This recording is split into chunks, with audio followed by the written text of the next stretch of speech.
when we think about, um, what's the end goal of selling a business? Like, why do people who have these legacy businesses want to sell? So I want to introduce you to, um, you know, this individual named Marcus. Marcus was an owner of a Maryland commercial landscaping business. He built a successful business and he wanted, he needed expert support to kind of guide his sale. He knew he wasn't going to be able to work in this business forever. He was concerned about his legacy. Um, he spent 20, 30 years building his business, grew it from 2 employees to all the way to 50. Um, you know, had all the challenges many business owners face, um, but he really didn't know where to start. And this is something that a lot of these small business owners face.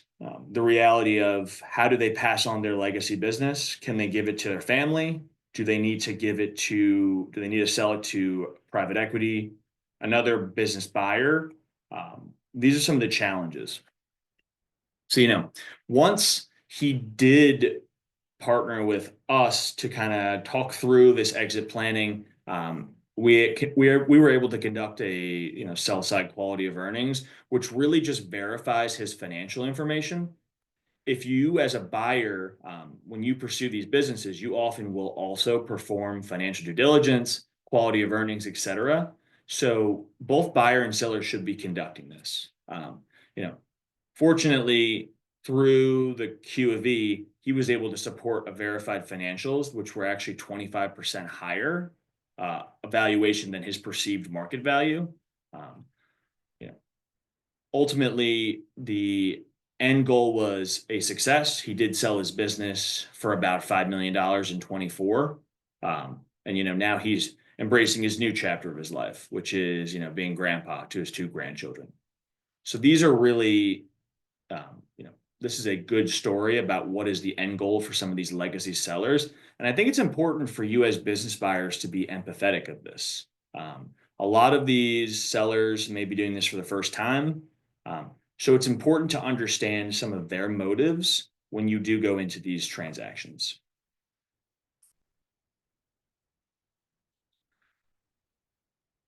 So why is exit planning critical? Why is planning your exit important? And why should you care about it?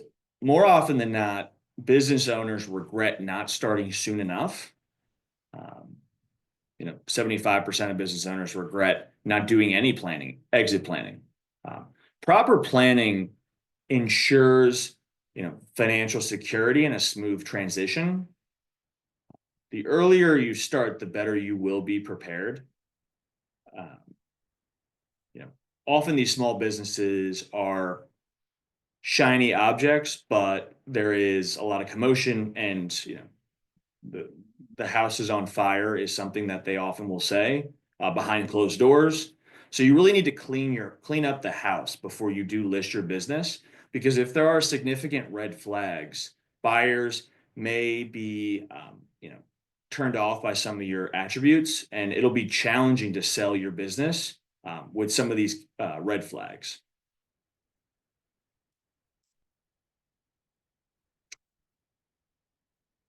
So what is the exit planning, timeline? A lot of it is, beginning between 2 and 5 years. So during your quote unquote exit planning, you want to establish goals, develop a plan, um, and start to put together your value drivers. What are things you can do to value your business, and what is predictable in terms of profitability and value for the next owner? From there, typically your transfer process is anywhere from 90 days following transaction close up until, I've seen sellers stay on from 1 to 4 years. If you're specifically looking at SBA type loans, SBA type transactions, there are some certain nuances to how long owners can stay on. The last I've read, it's 1 year maximum. I think there are some changes now that you're allowed to do a majority buyout, like 80%, and the seller can hold 20, they may be able to stay on for longer. So just work with an SBA lender and ask some of these questions upfront so you can structure your deal accordingly.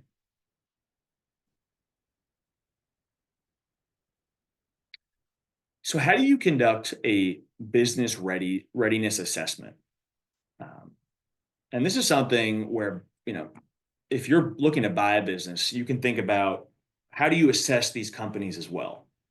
Um, you want to assess the financial health of the company.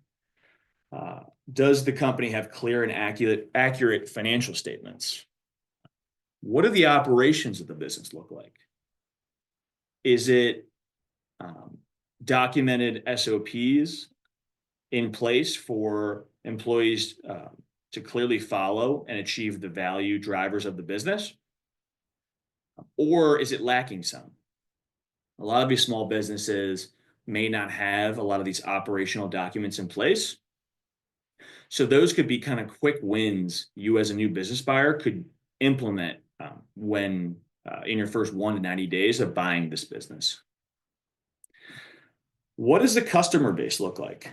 Is the customer base diversified, or are there a few customers?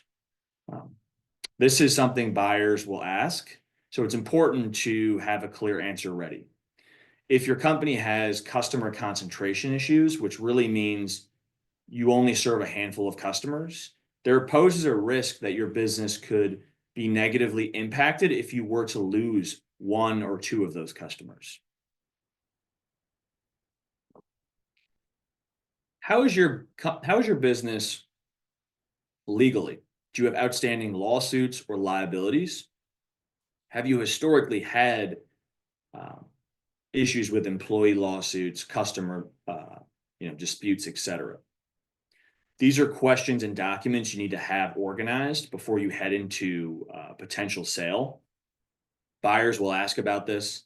Um, if you have several legal items that have come up in the past few years, be ready to clearly explain the context around them, ensuring that these lawsuits are either open or closed is important. Lawsuits that are open can be red or yellow flags to new buyers. Rightfully so, they don't want to be inheriting businesses with potential unknown legal liabilities. So just get ready with some answers and information to better assure them of why they should not be worried about these items. How does your business relate to, its competition in the marketplace? Do you have a strong brand and market presence? Are there other players in the industry you operate in which may be gaining market share against you? These are some things which are important to ask if you're a buyer, and are more important if you're a seller looking to have clear, articulate answers to better assure the buyers that there is continued growth going forward.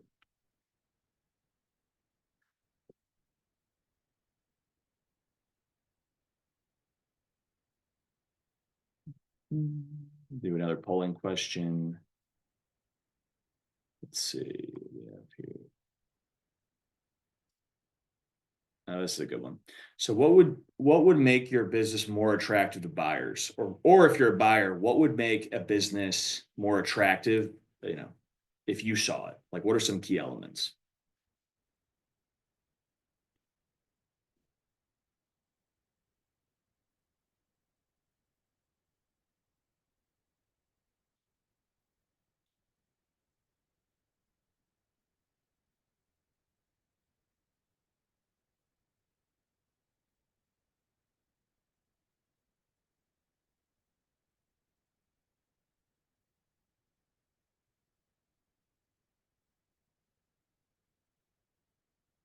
That QR code is that. Huh.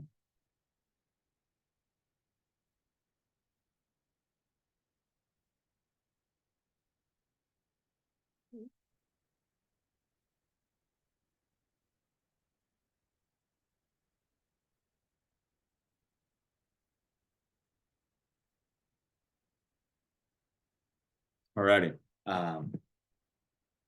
So some things to make your business more attractive to buyers. Actually can't see. Here we go. I have pulled up high net margins, SOP, brand culture. Completely agree. SOPs are important. When I look at businesses, I start with margins just in general. So what is the gross margin? What is the net margin of the business? If there are changes in margins year over year, that's something you need to double click into.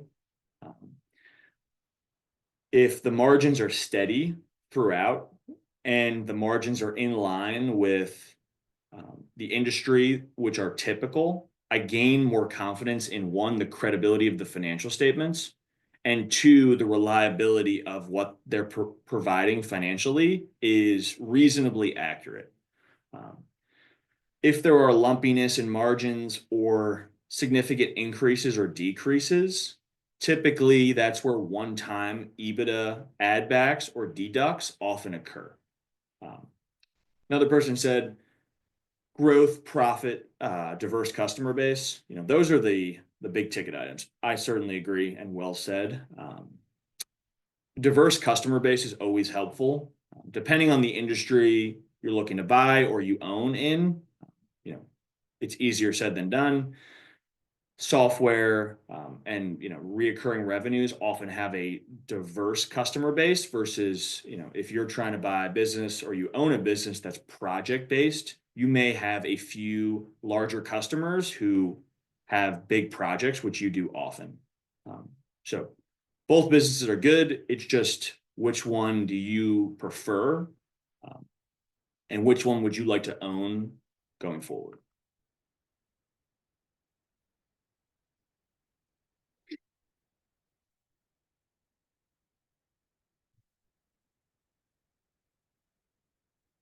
So we touched on a lot of these, but what do buyers look for? If you're a buyer, it's always helpful to know what other buyers are looking for. So we kind of touched on it, some of those key attributes, but a lot of buyers are looking for strong other employees. Think key men like a general manager, a sales manager, a number two employee who is non-equity, who is expected to stay going forward.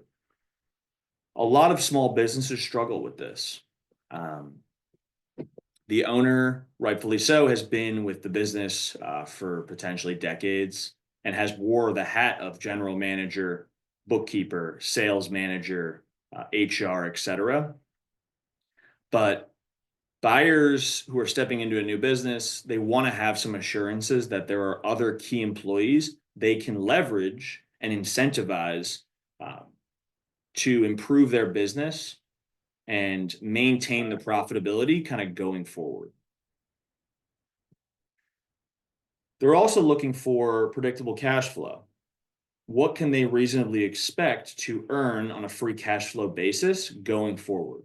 This is important for a variety of reasons. One, the majority of these small businesses will be financed through a SBA 7A loan, which has significant interest. Today's rate is roughly 10%. And it's typically over a 10-year period. If the predictable cash flow cannot be predicted, and buyers are having challenges understanding what they can expect to earn going forward, one, they may not be able to obtain a bank loan for their deal. Two, they may have some concerns that this business is a little unstable and can't actually support a $3 to $5 million loan. This is challenging for sellers to understand because sellers have had the luxury of not needing to take on debt of this nature. Really, the only cash flows they were concerned about was payroll, the ability to make their operating expenses, and then hopefully have some distributions for themselves at the end of the year. They've never had to consider if the business can actually support debt payments of 30, 40, 50,000 a month. So just walking them, if you're a buyer, you need to walk through how you're thinking about it with the seller and just put it, put themselves in the position of the banks and say, I like your legacy business. I think I can do a great job assuming duties, but here are some of the challenges. One, in order for you to have your liquidity event, I need to get the money through an SBA bank. An SBA bank will look at your cash flow and determine if it's appropriate. You can support, X number of debt payments monthly. So how do we get there? You get there through structuring an appropriate agreement, which can support the debt payments. That's ultimately how SBA deals are closed. Typically, SBA banks look at a debt service coverage ratio of at least 1.15.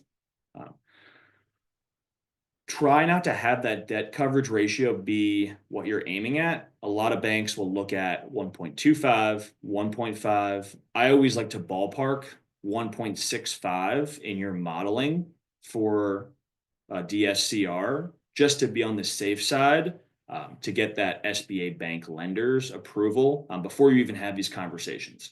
If you're structuring deals that have a lean debt service coverage ratio before you head into underwriting, you're likely not going to be able to get the full funding needed to close the deal.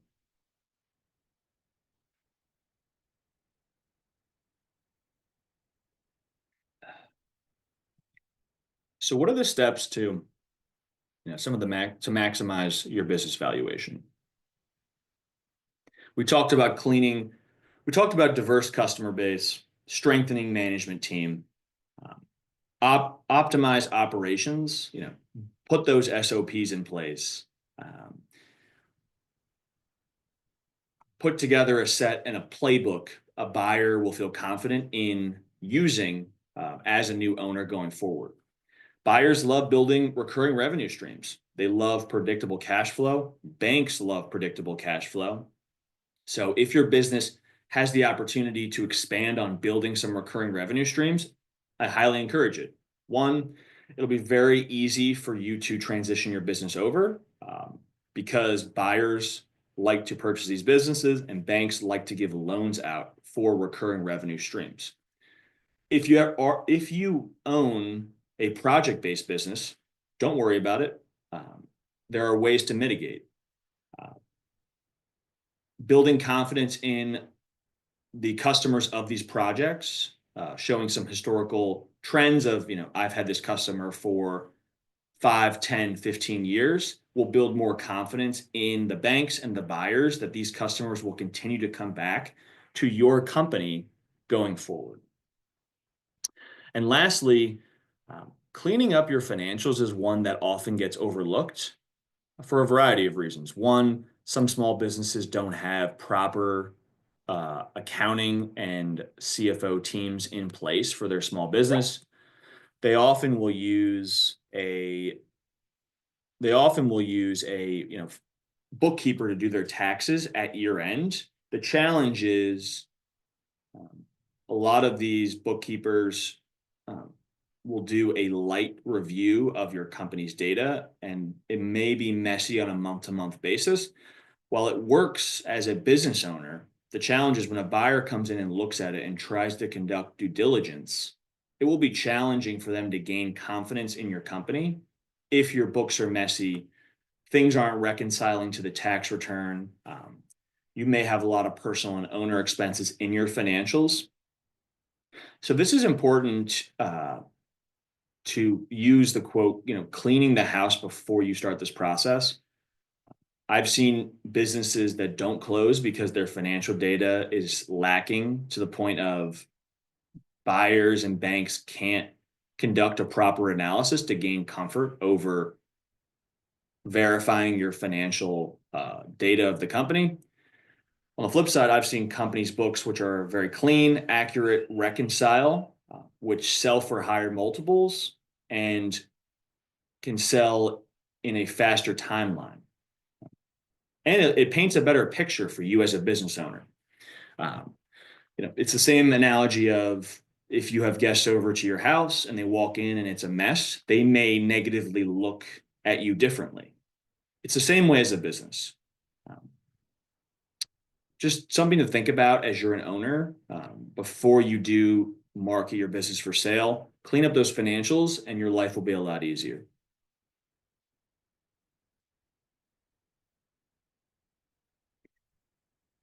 So timing the sale for the best ROI.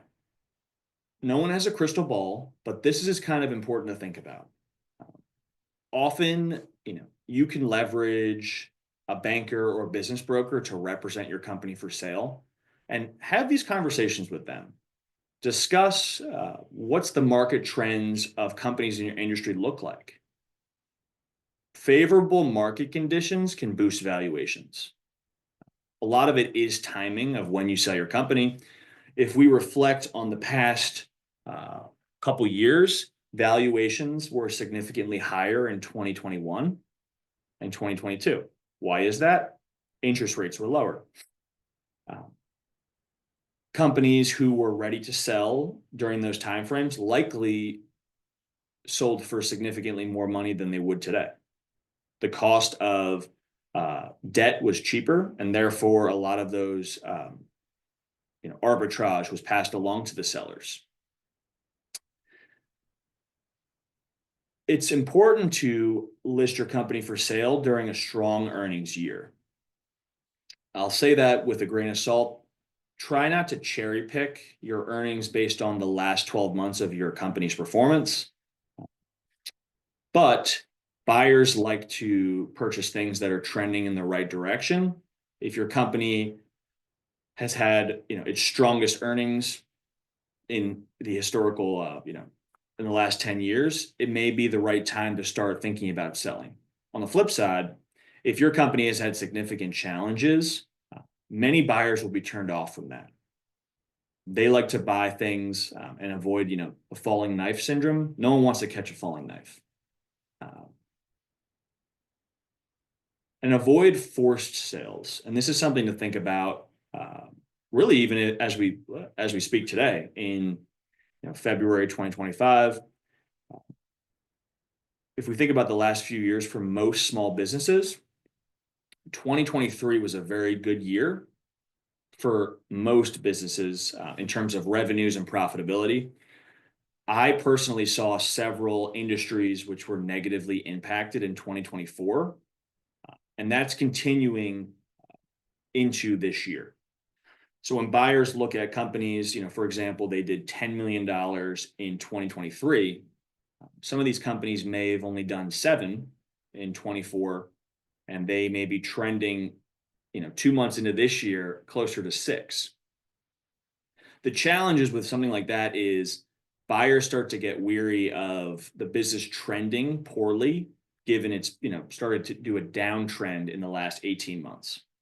How do we achieve painting a narrative that makes sense? You may want to show a 5 or 10-year historical average of what your company has done. This speaks to how do we get there? We need to have better financial reporting and able to produce those reports to show buyers and prospective, new owners, what has your company done in the last 5 to 10 years? If 2023 was a great year for you, one, that's fantastic for you as a business owner. You were able to capitalize on your best earnings ever. 2, if you can value your company accordingly based on historical averages of what's reasonable, you can still have a successful sale. The challenge is I've seen some sellers who think they should value their company based on the highest earnings of a given year.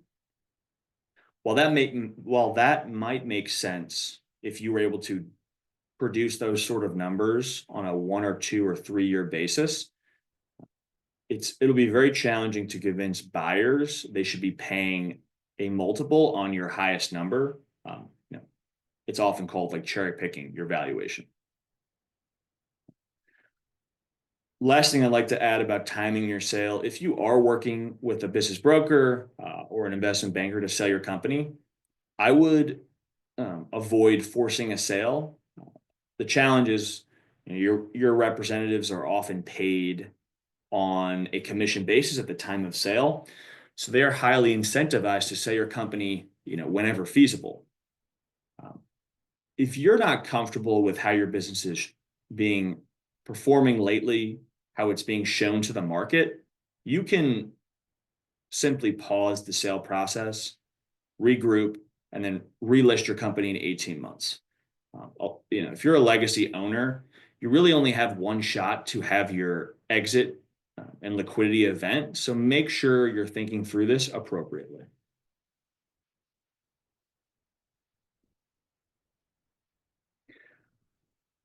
So how do we attract the right buyers?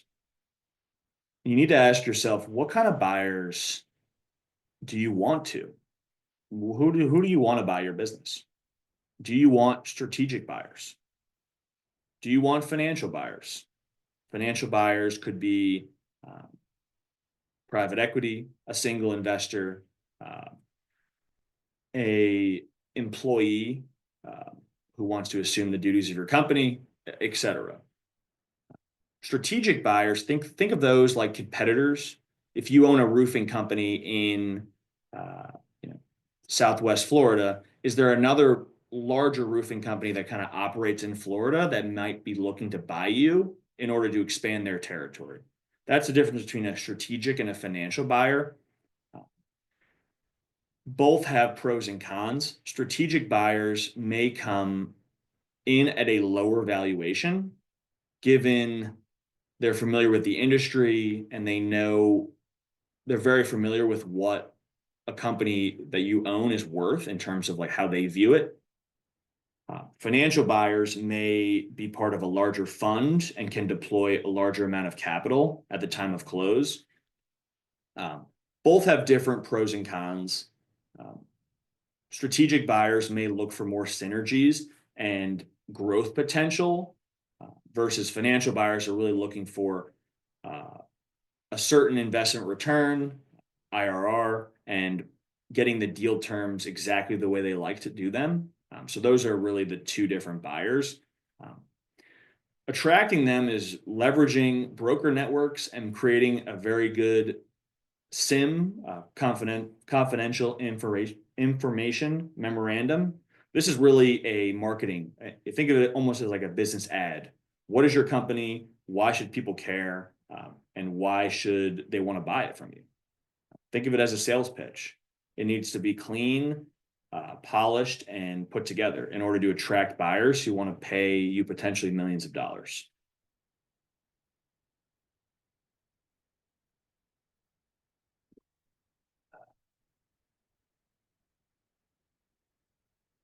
So what are some of the common mistakes to avoid? We kind of touched on some of these, but it's always helpful to kind of double click. Overvaluation. Setting unrealistic expectations drives buyers away. Go back to our original example, if you are trying to value your business on your highest earnings, in a 1-year period, these are unrealistic expectations, which may deter buyers early on. Being realistic with buyers on an average basis is often preferred. It makes sense from being a reasonable point of how your company should be valued. And not, you don't want to potentially dissuade buyers who may be great partners for you due to just a higher valuation than what your company's worth today. Incomplete documentation. Poor financial records deter serious buyers. The majority of small to medium-sized companies are unaudited, meaning accounting firms or audit practices don't come in and place an opinion on the accuracy of your financial information in accordance with GAAP.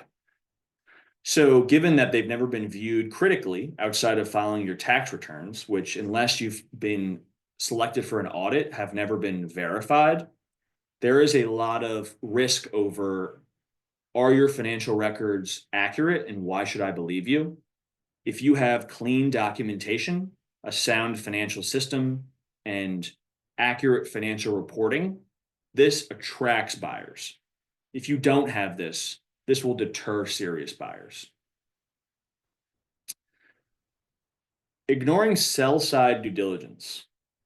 This speaks to what you can do when you go to market. Buyers often conduct what is called buy-side due diligence.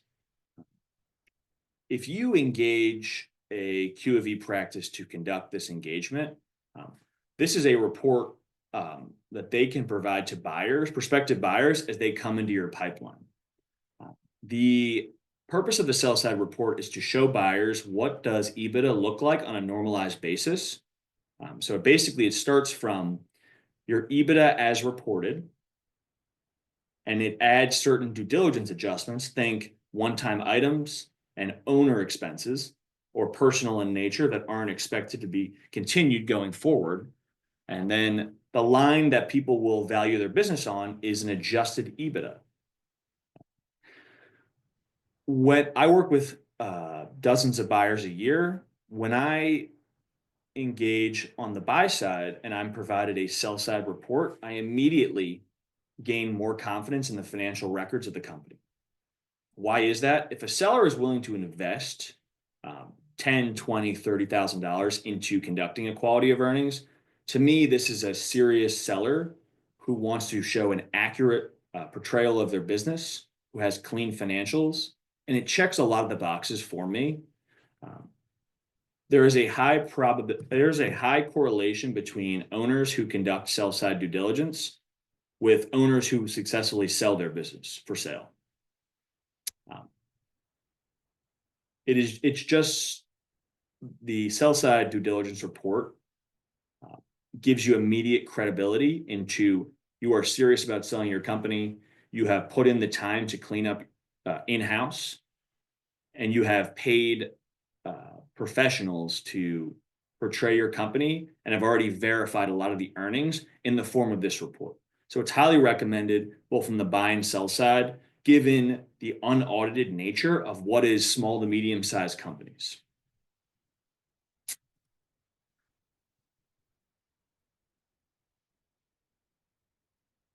So what are some of the tips for sale? We talked about a lot of these, but negotiate smartly, I think, is something to consider if you're a buyer or a seller. The flexibility of terms often makes or breaks deals. Internally, if you're on a buy or sell side, you need to have a certain number in mind of what I'm willing to pay for the business, what I would like to sell my business for, but you have to be realistic and give yourself buffer for negotiation. If you come at a prospective sale as a take it or leave it offer, there's going to be bumps and bruises along the way during the due diligence process. So leave yourself room to be flexible, yet firm on some key terms. There's a whole nother presentation I've done on structuring your business for sale, how you can sell your company for $5 million, but align the terms so a buyer can get a loan from a bank. This can be in the form of breaking out your deal terms into cash and a seller note. There's a variety of ways you can structure your deal to get the same purchase price you're looking to achieve, that $5 million mark, that $1 million mark. So just think about your terms and align yourself with key partners who are familiar on how to navigate these deals accordingly.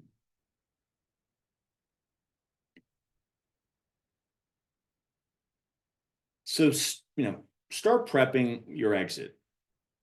Specialize, think about business valuations. Think about conducting a financial analysis to ensure there's transparency into your financials, they're accurate, and buyers can understand them. A lot of selling your business is storytelling. Be able to have a story about what your company is. What does it mean to you? What's the legacy of the company? And why should a buyer potentially risk millions of dollars in the form of a personal guarantee, an SBA loan, to assume the duties of your business? And that should be clearly articulated and thought about before you start this process. After you have a story of what is this business, how does it impact the community, what are the key employees, what do you value as a business owner, how have you navigated some challenges just in the world we live in. These are a lot of the stories buyers want to hear. They want to hear about the good, the bad, and the ugly. Because that's the reality of small businesses. There are good days and there are bad days. Thinking about and being honest during this sale process creates just a winning exit strategy. Just something to think about as you kind of start prepping for your exit. And if your buyers think about how these are the types of things that sellers will often think about when you do approach them if you're looking to buy.